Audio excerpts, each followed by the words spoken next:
Hello, and Merry Christmas from Bacon and Eggs. We just want to let you know that the following episode is largely unedited and may contain situations and conversations that could be emotionally jarring to some people. Please proceed with the rest of the episode with caution. Howdy, yokes, and Merry Christmas. It is Tuesday, December 25th, 2018. We are bringing you our second annual Christmas brunch. I'm Tyler Carlin. And I'm Ethan Edgehill, and Merry Christmas! And Merry Christmas! Now, we are celebrating Christmas because Ethan and I both personally celebrate Christmas. This is not our way of forcing Christmas upon you. Have a happy holiday, whatever it is you celebrate, if anything. Yes, absolutely. Enjoy the December season. It's a wonderful time of year. Everything is beautiful. Everything's decorated. Whether you like Christmas or not, wreaths are nice. Wreaths are nice. I think that's, I've recently gotten to furniture and interior design because I work in furniture and interior design. And I appreciate a nice wreath. Right, there's much something more than I ever would have extraordinarily before. satisfying about a wreath. It is a complete circle of joy. Yes. It is the O in joy. Yeah, and they got they got wreaths on streetlights and stoplights, and there's snowflakes on streetlights and stoplights, and everything's beautiful, and everything's Christmas, and then starting tomorrow, everything will be bleak and cold and sad. But New Year's is just around the corner. Ethan, do you have a big New Year's revolution planned? I think it's resolution. No. I think you plan on changing something about your life, not overthrowing Cuba. No. Overthrowing the French government. Okay. That's the plan. Building the barricade. Red. Let's go.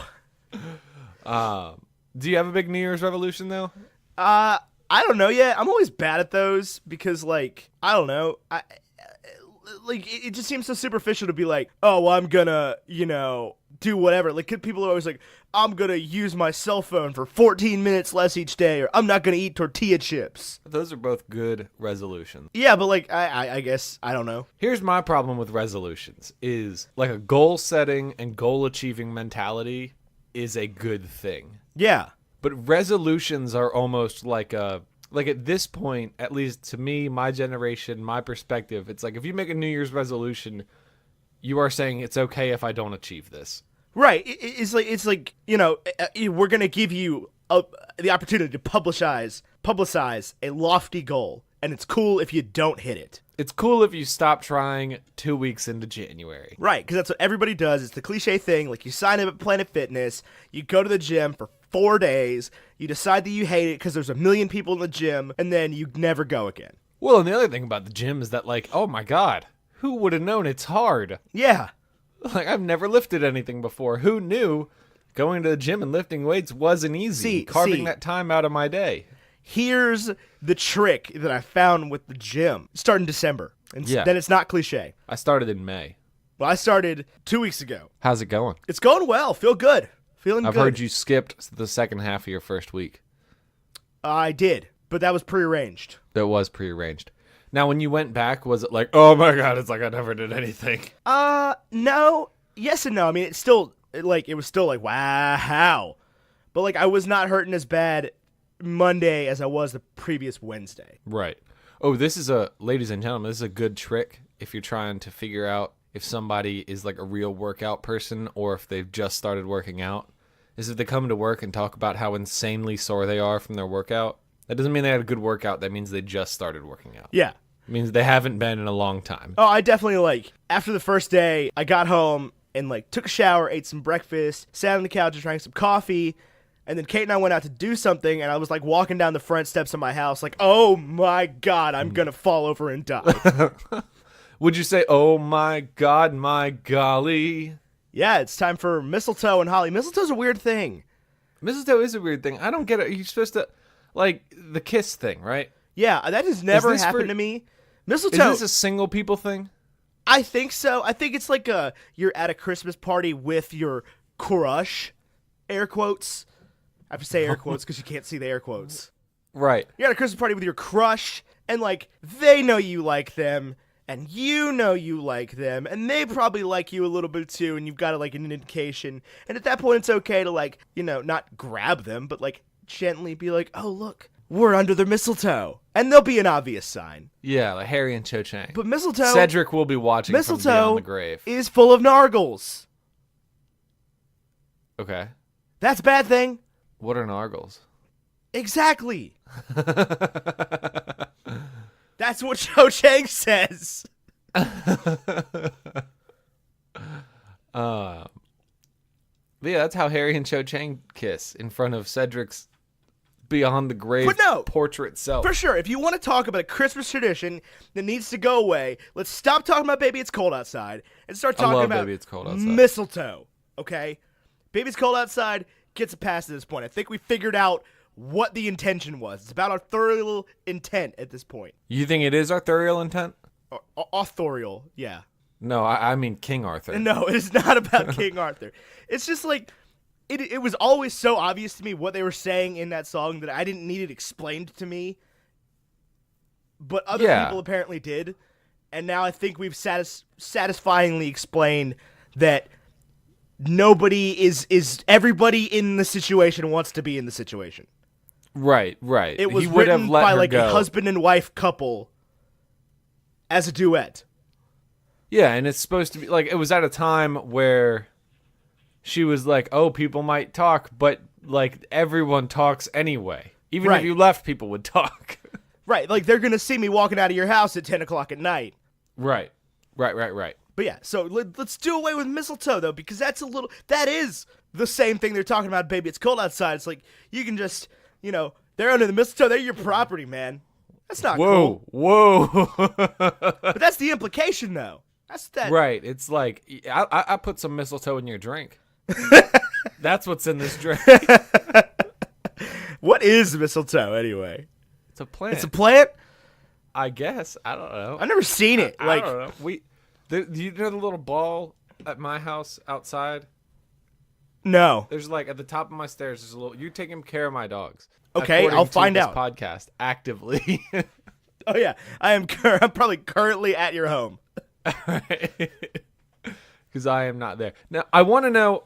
For me personally, Christmas in the past 365 days or December has sort of taken on a new meaning that I did not expect going into this Christmas season. Okay, so tell me about that.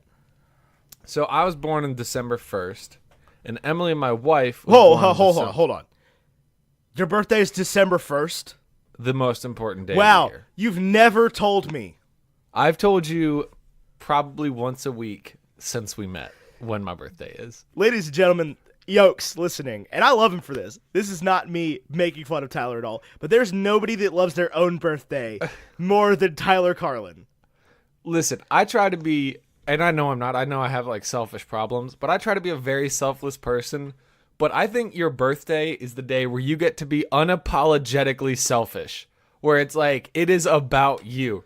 And if your selfish way is to do like a charity on Facebook and people actually donate to it, which, dear everybody this year, I'm sorry I didn't donate to your birthday charity on Facebook.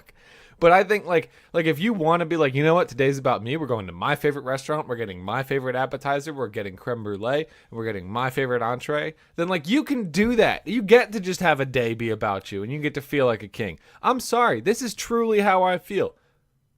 I feel this way about Ethan's birthday. My birthday is the day after St. Patrick's Day. And we celebrate St. Patrick's Day. Exactly. My birthday is the day after St. Patrick's Day. So I am in the interesting predicament. I can't make words today, man. It's a weird day. We're recording in the morning. Yeah, this is the earliest thing we've ever recorded. No, we've done it at 8 a.m. Have we? I think so, because we had to do a 2-hour at 8 a.m. I don't know. Anyway, my birthday is the day after St. Patrick's Day, so usually on my birthday, everyone in the whole world is useless, including me. Yeah, including I. I remember St. Patrick's Day this year, we were at the bar. I think you were there for this. And we were all sort of standing around talking, and there was this girl that the bar has 5 bars in it. And you go from like room to room. It's not a very open concept. Oh, when the girl just barfs on the wall? And the girl just barfs on the wall and keeps walking. She just... It was horrifying. Every year since I have been of legal consumption of alcohol age, and possibly the year before, I have vomited on my birthday. Every year. Granted, one of those years is because I had a super mega death flu. I'll tell you the truth about St. Patrick's Day while we're talking about it. I have no idea why we celebrate it, and I don't even look forward to it as a drinking holiday the same way I would Memorial Day or 4th of July or Flag Day or Labor Day or Tuesday.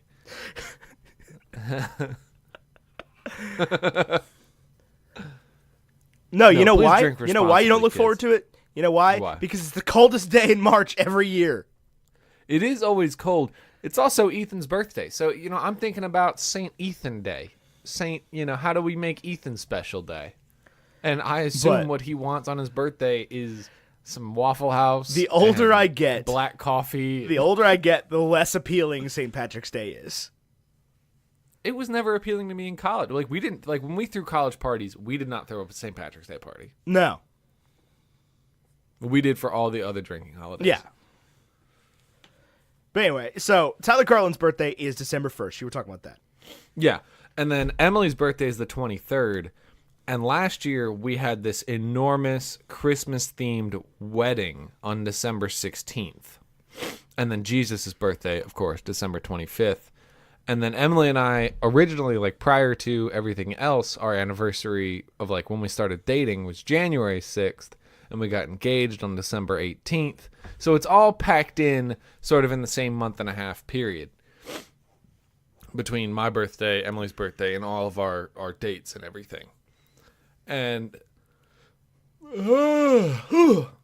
anyway, and this year specifically was the first time where we didn't have to do a new thing at Christmas time, because it was last year was the wedding, the year before was the engagement, the year before that we got Stella, the year before that we started dating. So it was this is the first time going through the whole process where it's just we're just going to do the Christmas tradition. We're just going to fall back into place what it all is.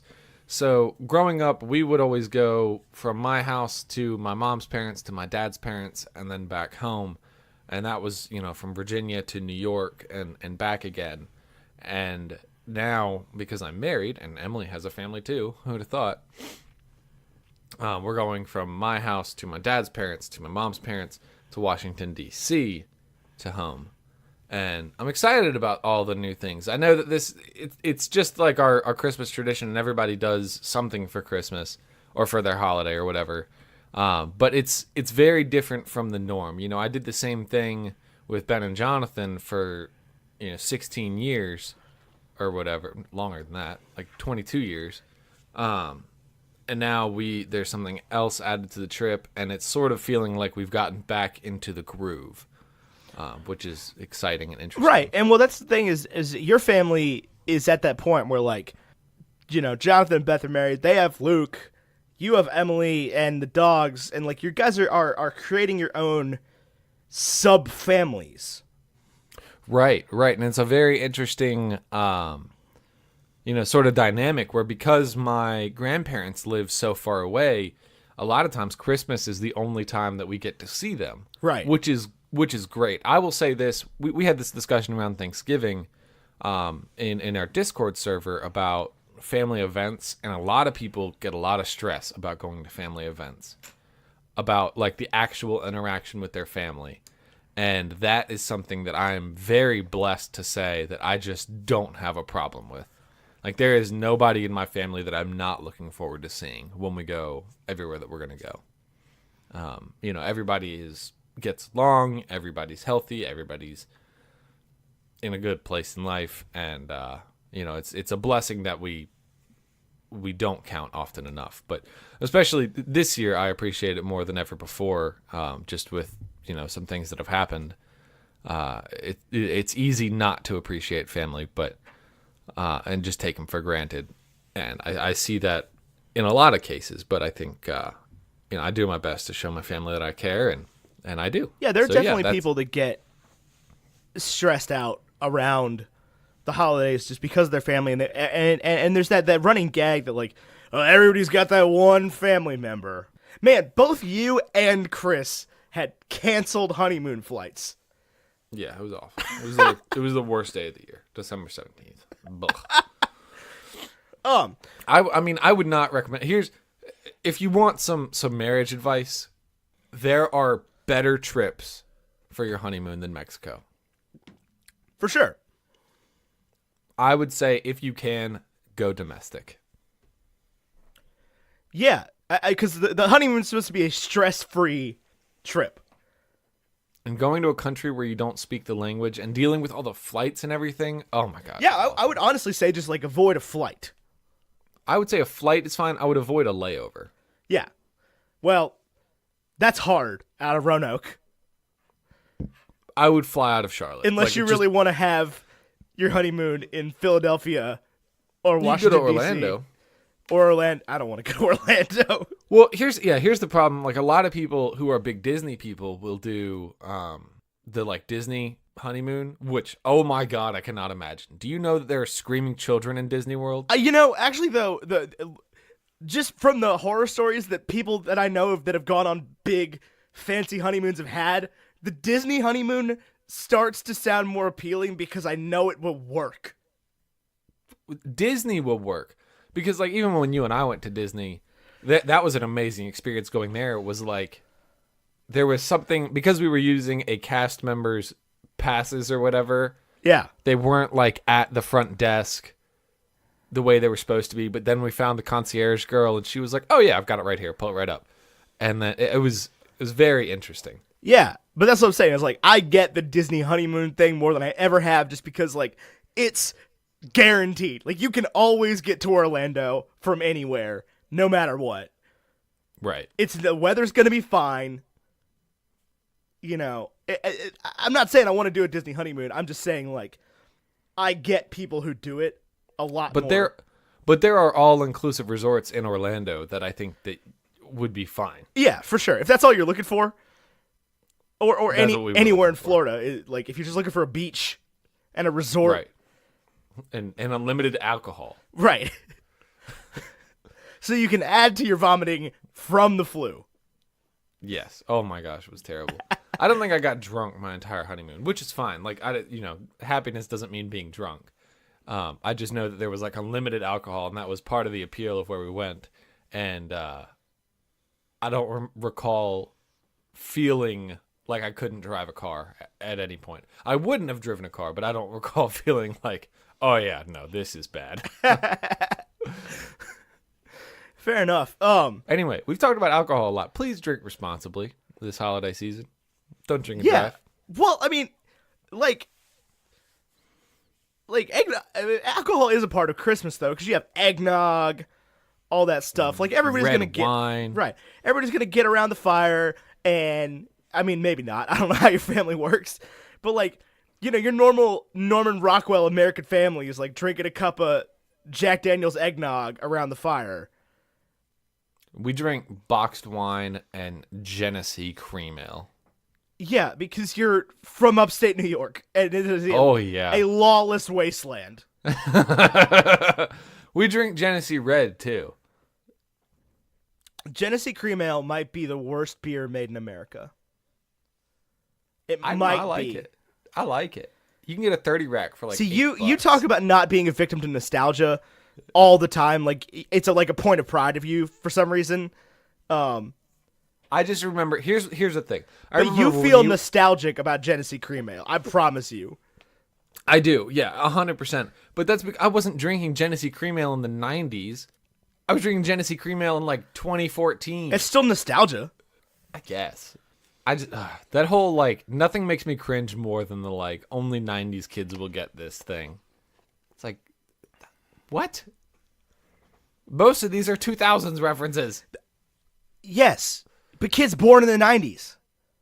No, 90s kids means kids in the 90s. We were 90s kids. So this happens every year, where, like, around Christmas time, people will dig up videos of, like, old toy commercials. Mm-hmm. And that's been happening a lot this year, where it's like man, did anybody actually ever have this toy? Were you that privileged thing? And I just keep seeing these commercials for toys that I forgot about. Did you have a Furby? No. God, no. You didn't get a Furby? No, a friend of mine had a Furby, and he was like, it is the stuff of nightmares. It was the stuff of nightmares. My dad we used to collect Hot Wheels, so we'd always get a ton of Hot Wheels, and we have like very, very valuable ones. But he would know the girl that stocked the shelves at Walmart so that we could get first pick at Hot Wheels because he got off work at midnight. Yeah. So like he had this amazing connection at Walmart with this like random human being who, like, thinking back, I thought that this person was like God of Walmart. but really they have a third shift I stock shelves job. Which, if that's your job, you are doing the work of a saint. But you are not God of Walmart. You do not run Walmart. You are not Sam Walton. No, they're not Sam Walton. And he would go when they were stocking the shelves, and that was the only way we got a Furby, because like him and everyone else who had this connection would go when the Furbies got stocked. And it was still like this was when the store was still crazy. There was no Amazon to just order your Furby. Right. Like, you had to go to the store and make connection with the girl that stocks the shelves to get the Furby. So you knew on when the time. Furby was, yeah. And this was in like Franklin County, Virginia, moonshine capital of the world. Oh, this was the Rocky Mount Walmart? The Rocky Mount Walmart. Like, that's how, like, I still don't think that retail. Walmart is a super center. Oh man, that Walmart changed the city when it arrived. Even like 3-year-old me was like, things are different here now. That's great. So you had Furbies. Yeah, I had a Furby. Ugh. Who made Tamagotchi, N64. Have you seen the video of the Tickle Me Elmo being lit on fire?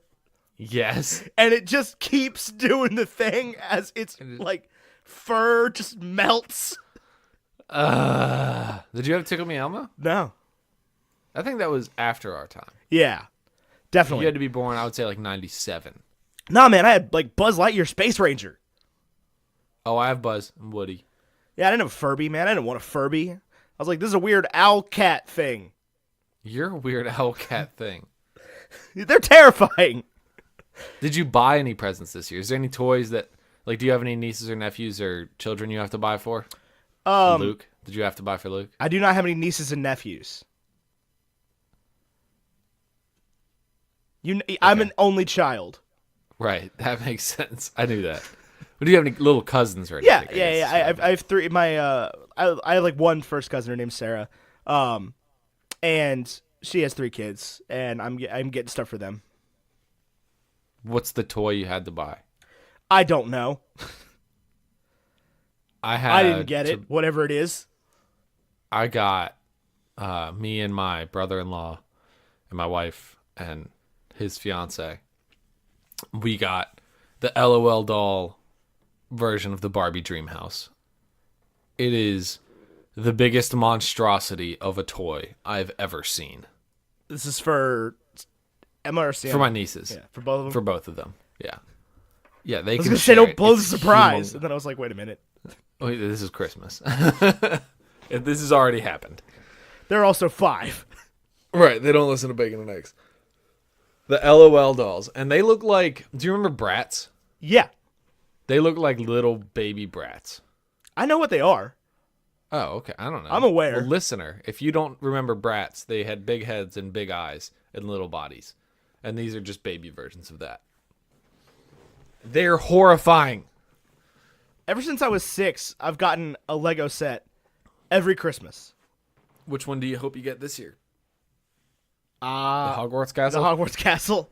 The whole thing? That was kind of like the one thing.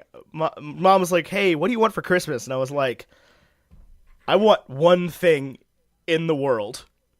The Lego Hogwarts Castle? Like, I look this up on the internet daily and just stare at it. But yes, I want the Lego Hogwarts Castle. It's the second biggest Lego set ever made. You deserve it. You've had a rough year. I have had a rough year. My Christmas has also changed in the last 365 days. Okay. And I don't even really know. Like I'm sitting here. It's finally December 20th. I've been saying it's December 20th for 4 days now. It's really December 20th. It's really December 20th. Happening. Yeah. Now. So anyway, 5 days from now on Christmas, I have no idea what Christmas Day is even going to look like right now. Because my mom's side of the family can't really sort of agree on what we want to do for Christmas.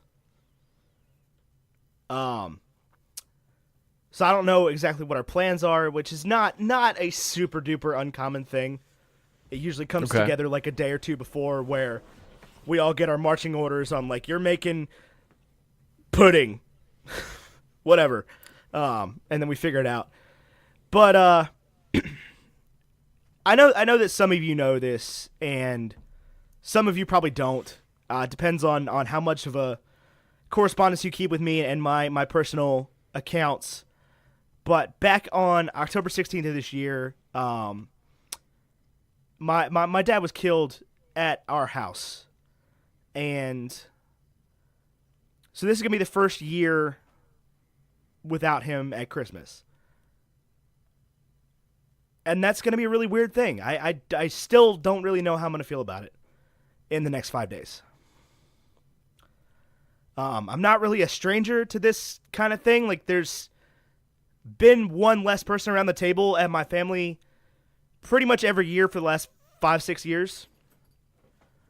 Last year it was with my granddad. The year before that was my cousin Bobby. The year before that was my Uncle Ned. But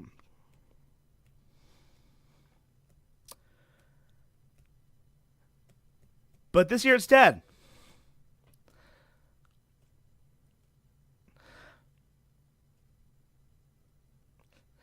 I can't even talk about it. That's all right.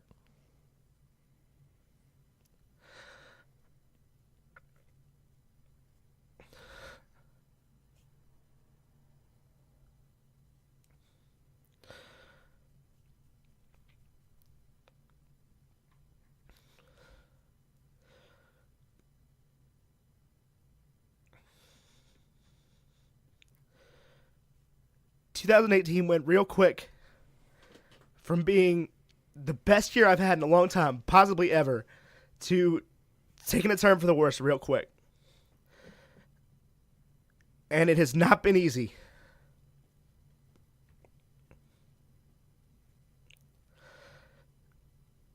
But it's Christmas, man. It's still Christmas. You know, I'm blessed to be here. I'm blessed to still have Mom.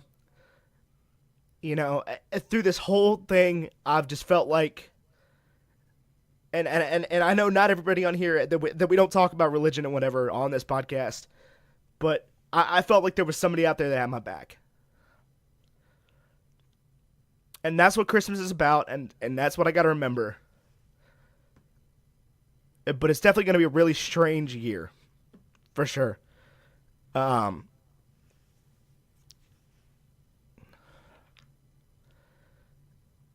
You know, my dad always loved Christmas. It was one of his favorite days of the year. He wrapped one present ever, and it was a Red Ryder BB gun from the what is it? Christmas Story? Yeah, that one. Yeah. Hid it behind the TV, did the whole thing, and like he talked about that that was like when I was 10 or 11 years old. He talked about that every Christmas for the next 15 years. He was so proud of that moment, and I don't know, I'm just rambling at this point. Well, you can ramble. It's just going to be tough. It's going to be weird. It's going to be a strange year. But it's reality. It's just something that I got to deal with moving forward, and that just because things aren't going to be the same doesn't mean they can't still be good. And that's the mentality I've had to take with a lot of things recently, is that it's not going to be the same again, but it's going to be okay.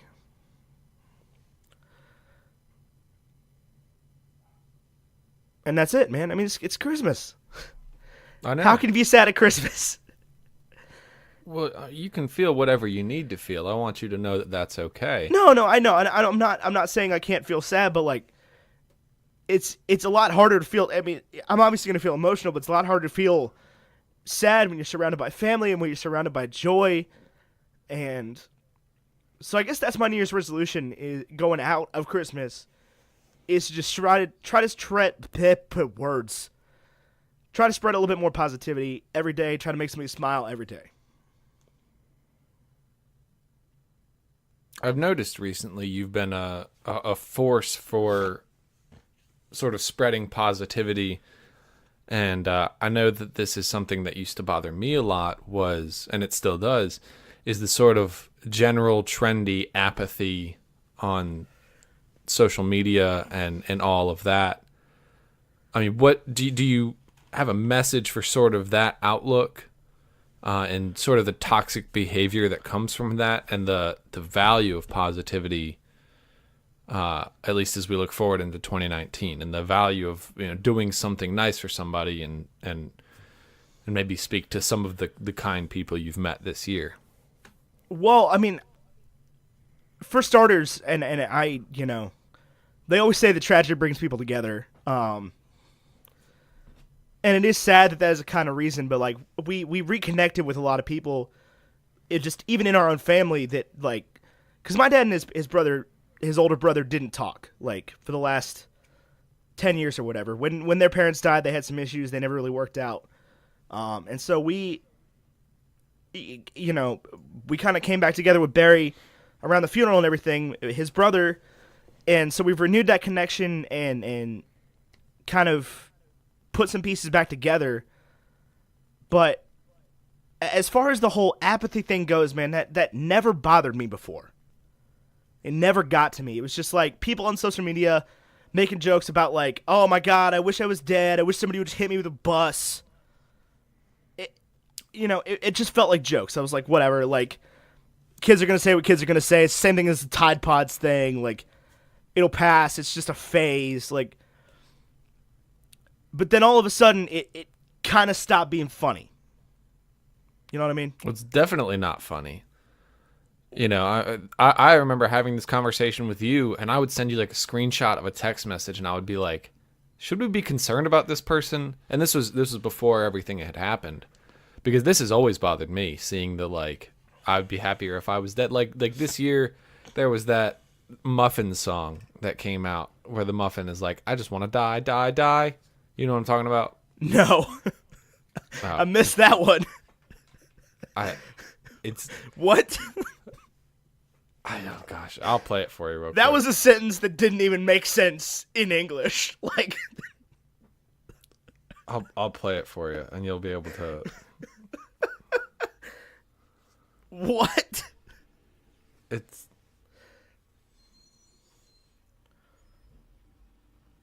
a train going by right now. This one.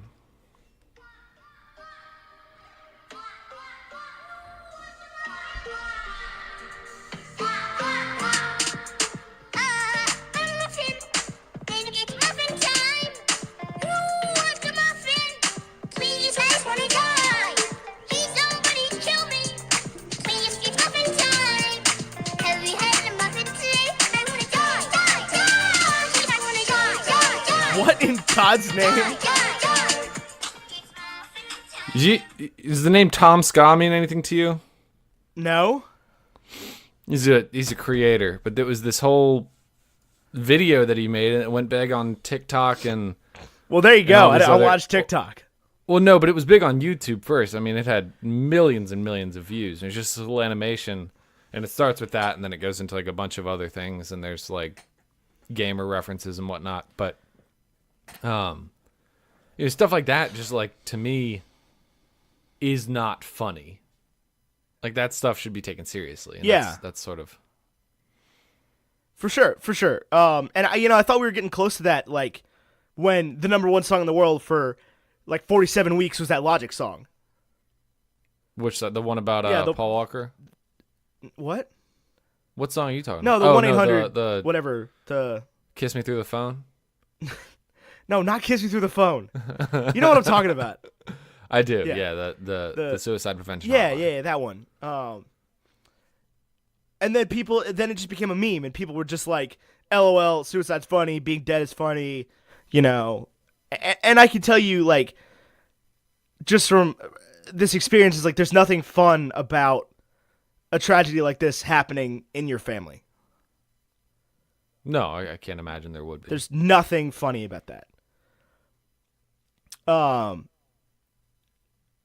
And the thing is, and yeah, I can give a message to people like that, but even more so, the message to people that are maybe not okay is it's okay to just close social media. It's okay to close Twitter. It's okay to close Facebook, to put your phone down, to move away from it. It's like if something bothers you on the internet to the point where you feel uncomfortable because somebody's making jokes about a heavy topic, dude, just cut the whole thing.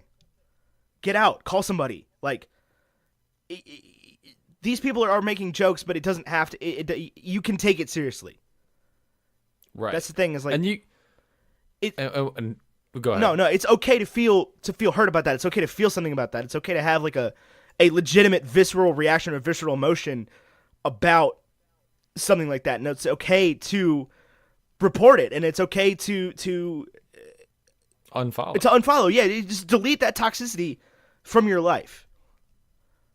That's the thing. Is like there's no reason to follow somebody that makes you unhappy. There's no reason to follow somebody that makes you miserable. It doesn't. I don't care if they're your friend. I don't care if they're your Facebook friend from way back, and like, oh my god, I don't want to see that like Nick from high school unfollowed me. I don't want to see that we're not friends anymore. Like, who cares? It's not important. Do you ever see that person? No? Great. Cut them. Even if you do see that person, I think there's a value to evaluating the people that you spend time with, and is this somebody who brings positivity into my life? And I think, at least in our community in Roanoke, we're surrounded by a very supportive group of people. Oh, yeah. The people that we throw parties with and everything now are just an amazing bunch. We did Emily's birthday party a week ago. Yeah, extremely great, extremely supportive group of people. And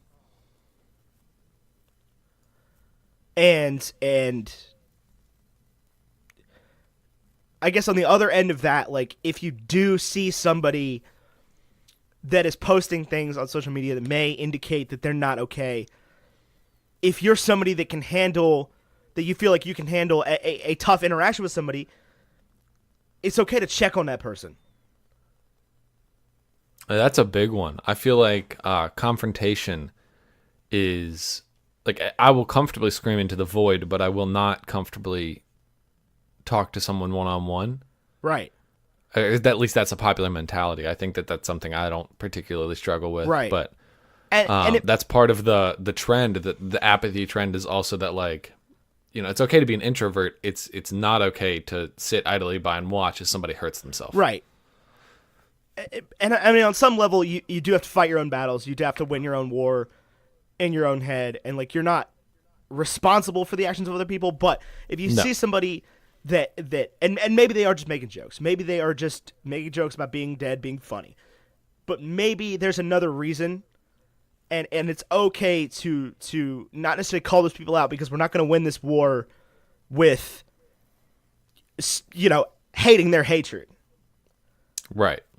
You got to meet it with positivity. You got to meet it with positivity. And that's I guess the main thing I've learned from all this is that just, like, there's no wrong way to be a positive influence. Right. And I'll even say this, a lot of times if somebody tweets or says or does something like that, and then if you're friends with them, you shoot them a text message. If you're not friends with them, if just somebody on the internet, send them a direct message, and you say, "Is everything okay?" A lot of times, what that's going to do is, if nothing else, it's going to teach that person, like, this joke wasn't funny. It had me concerned. Right. Yeah. And that's the thing, is you just got to leave with that. Like, hey, I saw this. I just want to make sure you're doing all right. I was a little bit worried after I saw that thing, and that'll, at the very least, make them reconsider the way their actions are being portrayed. Right. But I think that's just the one thing I could spread next year, is just everybody try to do something every day to be nice to somebody. And I know that's like a common adage. It's an old thing, but, like, it is amazing how much it can help. And that is why we've been talking about doing this for a while. I think I'm just going to announce that we're going to do it. Starting January 1st, the Bacon and Eggs New Year's resolution is we will pick a name of a patron out of a jar every day, every weekday, Monday through Friday, and do something nice for that person, whether it's a handwritten letter, a shout out on social media, or just a DM on social media, something to show that person that we care, because this is our our passion project. This is our rock, man. We love doing this more than anything else in the world. And the people who support us on Patreon are really the ones that make us able to continue doing this and, able to merit doing this. So anyway, we can say thanks to those people. Oh man, I could not have gotten through the last couple of months without the community surrounding this show. No, that's an amazing group of people. I was so blessed to not have to worry about who I'm going to fall back on. Is that like I had hundreds of people from different circles, from my own friends, my own family, the people from the show, the people I interact with from the band, just being like, hey, what can I do? How can I help? Call me if you need anything. I had 200 different phone numbers that I could reach out to, essentially forming a phone tree of like people that I can call if my life is falling apart. And I'm just so blessed to have that community. I'm so blessed to have that support network that this has just made this whole thing, it's never going to be easy, but it's made the whole thing a lot more bearable. The whole situation. And like I had people from the show reaching out to me. I had people I met at Drop the Girl shows reaching out to me. I had people I barely knew that were just like, hey, you've had this impact on my life. I want to make sure you're going to be okay. And so I just want to thank every single person that listens to the show, every single person that is a member of our Discord or our Facebook group or that interacts with us on social media. You have been so helpful to my life for the past 2 months. You individual human. Yes, you right now listening. If you're saying, no, they're not talking about me. I'm talking about you. I'm talking about you, person. I love the Yokes. I do love the Yokes. This is the most amazing community I think I've ever been a part of. In college, we had a really great fraternity that did some really cool things. Our chapter meetings were literally just sit down. Hey, how was your week? Tell me something good that's happened. Tell me something bad that happened. Oh, man, and happy sandwiches. In a circle and have happy sandwiches. And we would sit in a circle and have that conversation. And every week there was something heavy to talk about. And I cannot imagine having gone through college without that. Oh, yeah. I have no idea. And I don't think we realized what we were doing for each other in that moment. No, I think we were just like, we don't have structure for our chapter meetings, so this is what we're going to do instead. Hey, man. It was super valuable. Yeah, exactly. Wow, so that got real deep there for a little bit. But it's Christmas. I mean, that's the meaning of Christmas. Go watch that Charlie Brown Christmas special. That's what they're going to tell you. Is it like that is the meaning of Christmas? It doesn't. You don't have to be Christian. You don't have to be religious to partake in joy to the world and goodwill to men. And men means humankind, men and women and all of those in between, and dogs and cats. Be kind to everybody. Cows too. I mean, yeah. I'm not going to make controversial, big beef opinions here. But, I would say don't go around beating cows. Right. Yeah, so, I mean, that's pretty much all that I wanted to talk about on this Christmas special. I think that's a good place to stop. Yeah, I mean, I just want to leave everybody with, I don't even know, some sort of good feeling. It's Christmas Day, okay? It's January, not January, wrong month. I'm getting ahead of myself. It is December 25th, 2018. 2018 has been a very strange year. It's been a very hard year for a lot of people, and I just want you to know that it's okay for it to have been a hard year. It's okay for you to not, be doing great every day. Just, if you need to talk to somebody, talk to somebody. If that's a professional, great. If it's your friends, great. If it's your family, great. Just don't discount the people in your life. Don't take anybody for granted, especially because you never know if it's going to be your last Christmas with them. Yeah. Well, that got a little sad. Yeah, I turned that around back on its head. Give me a positive thought. Leave me out with something happy. Don't sing Happy by Pharrell.